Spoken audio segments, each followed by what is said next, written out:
Bom, finalizando a radioatividade, vamos então concluir falando de cinética das radiações. Sim, vamos agora incrementar a questão de tempo que acontece então com esse decaimento radioativo. Nem sempre o decaimento radioativo pode levar muitos anos, mas também não vai levar pouquíssimo tempo. Existe então esse parâmetro de cinética. Então a cinética das radiações, ela vai então colaborar de forma intensa, como a gente consegue prever então quanto tempo leva para que aquele material venha diminuir a sua massa, mas geralmente não é um trabalho muito curto. Antes de mais nada, precisamos entender o que seria nuclídeo. O nuclídeo, então, vai ser caracterizado por um número atômico e um número de massa. Com base no nuclídeo, nós também temos o radionúcleo ou radioisótopo, que é um núcleo que ele emite radiações. Então, nós vamos pegar esse radionúcleo, esse radioisótopo, esse nuclídeo, e vamos incrementar agora com o tempo de meia-vida. O que seria esse tempo de meia-vida? É o tempo mínimo necessário para que a sua massa venha a cair pela metade. Alguns ainda consideram também como tempo de semidesintegração.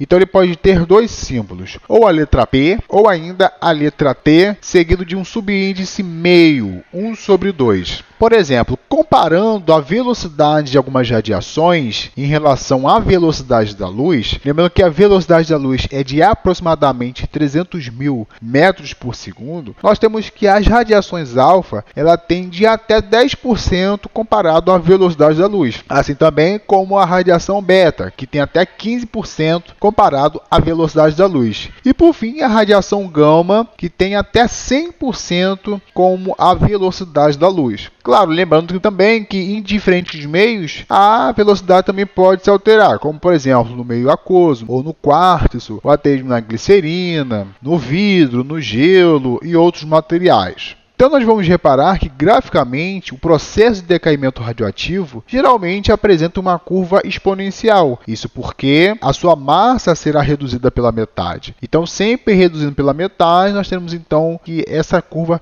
sempre será exponencial. Mas por que esse decaimento radioativo ela pode levar muito tempo? Isso explica o fato de reações desse tipo serem de cadeias. Por isso que nós chamamos de reação em cadeia. É quando um núcleo, por exemplo, ele pode ser bombardeado por uma partícula e em cadeia ele sofrer outras alterações também. Isso é o que acontece com o urânio quando ele é bombardeado com o nêutron. Eles encadeiam então o criptônio mais o nêutron, que gera mais um átomo de urânio 3 vezes, gerando então outras radiações. Então isso acontece em muitos casos. Rutherford, por exemplo, ficou encarregado de estudar a fissão do núcleo.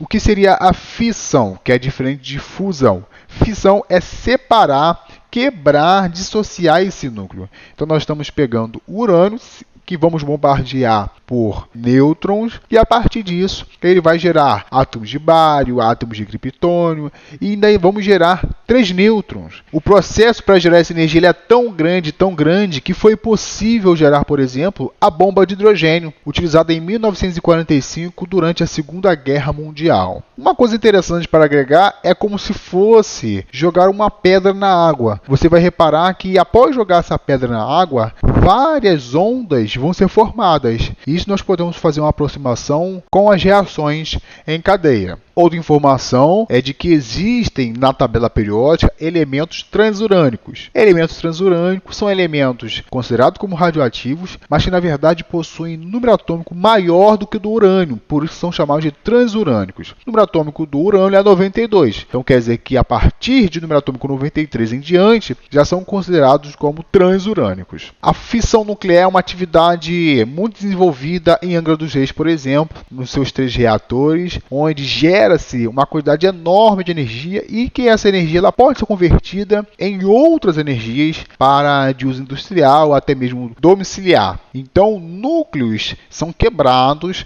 para gerar energia. Por exemplo, existe uma estimativa de que daqui a 20 anos o Brasil ela venha a sobreviver a partir de energia gerada a partir de usinas nucleares e que venhamos então deixar de utilizar a energia gerada por usinas hidrelétricas. A bomba de hidrogênio, ou conhecida como bomba H, ela libera energia tão grande, mas tão grande, que ela pode ser comparada, por exemplo, ao TNT. Inclusive, a bomba de hidrogênio ela libera cerca de 500 megatons, ou seja, seria correspondente a 500 milhões de toneladas de TNT, que é o trinitrotolueno, explosivo muito poderoso, que inclusive o inventor do dinamite foi o Dr. Alfred Nobel, o mesmo criador do Prêmio Nobel. Então, por que a banana radioativa? A banana radioativa porque ela libera um isótopo de potássio de massa 40. Só que, como a massa também está relacionada, um dos isótopos possui essa massa, só que a quantidade é tão inferior que ela não vai gerar nenhuma alteração. Então, ela não é considerada como perigosa. Então, existem algumas definições para nos ajudar a responder como funciona a cinética das radiações. Começando, então, por essa definição que é T igual a P vezes X. T é o tempo de desintegração sofrida. P é o tempo de meia-vida, ou período de meia-vida. E o X é a quantidade de meias-vidas decorridas. Além dessa definição, existe uma outra definição, que é em relação à massa. Existe, então, que a massa final é igual à massa inicial, dividido por 2 elevado a x. O que seria esse x? É aquele mesmo x da definição anterior, a quantidade de meias-vidas decorridas, ou até mesmo o período da semidesintegração. Ou ainda nós podemos passar essa informação na forma de porcentagem, ou seja, a porcentagem final é igual à porcentagem inicial dividido por 2 elevado a x. E aí, já está sabendo da segunda corrida espacial, a fusão do hélio 3? Aqui no canal nós falamos um pouquinho mais.